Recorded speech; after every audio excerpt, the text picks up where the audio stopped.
Welcome to Back Tee Sports Golf Tip of the Month. I'm Curt Schnell with Back Tee Sports, and I'm here today to discuss the pitch shot. The pitch shot is a shot anywhere from maybe 10 to 40, 50 yards off the green. Typically it's a shot that we're going to look for a higher, softer trajectory. Jeff McMillan talked to you earlier about chipping. When it was up around the edge of the green, it was kind of a low running shot with a 9-iron or 7-iron. The pitch, we're going to use our sand wedge or lob wedge to help get that golf ball up in the air. Whether you want to use your lob wedge or a 56-degree sand wedge is up to you. The most common error that I see in pitching through my years of teaching and playing tournament golf with the amateur is they know they need to get the ball in the air, so their thought process is, I got to get under it.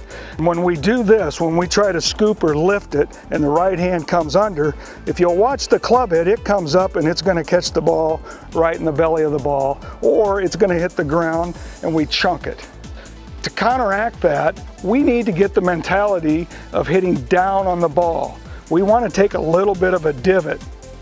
We don't see it happen because it happens so fast, but we strike down on the ball rolls up the club face, and that's what gets it up in the air. And that's how those pros we see on TV, they put all that backspin on the ball. They're hitting down, rolls up the face with these grooves, creating that backspin. That's why the average player has a hard time putting backspin on the ball, because they're trying to scoop under it. They're not getting that friction of the club face. So how are we going to hit this shot? We're going to set up to the ball with a little bit of weight on our left foot. We're going to line the ball up in the middle of our stance. Okay? And we're also going to open up the stance a little bit. In other words, my body's going to open up to the target. It'll feel like you're pointing a little bit to the left. So we've got the ball in the middle, weight slightly left, and a slightly open stance.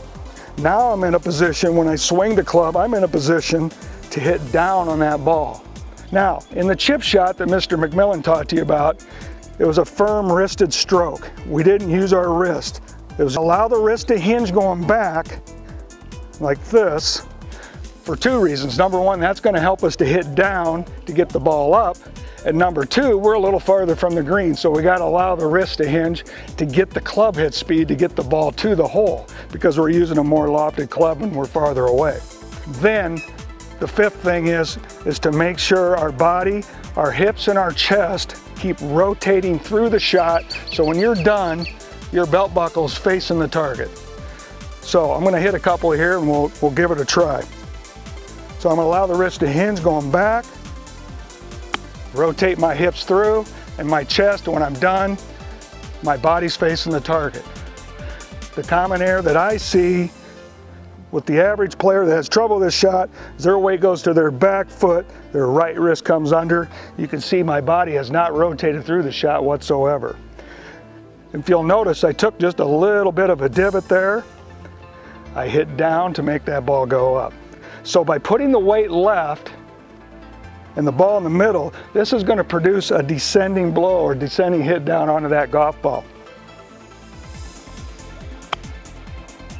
And the reason I have my open stance, this allows me to rotate my body through the shot better, getting my chest and my belt buckle pointing at the target. Not bad, but we're going to give another one a try here.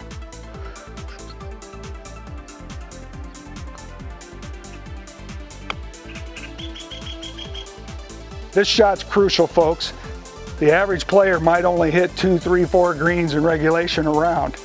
You've got this shot a lot out there when you're playing. When I play in pro-ams, people have a lot of pitch shots and chip shots around the green. If you want to bring that score down and your handicap down, start spending some time around the greens. Get properly fit with the right sand wedge from your PGA professional and learn and practice this shot. I know it's not as glamorous as going out and grabbing that new driver and bombing it out there 300 yards, but we lower the score by getting better around the greens, because the average person tends to miss more greens and they'll have this shot 6, 7, 8 times around.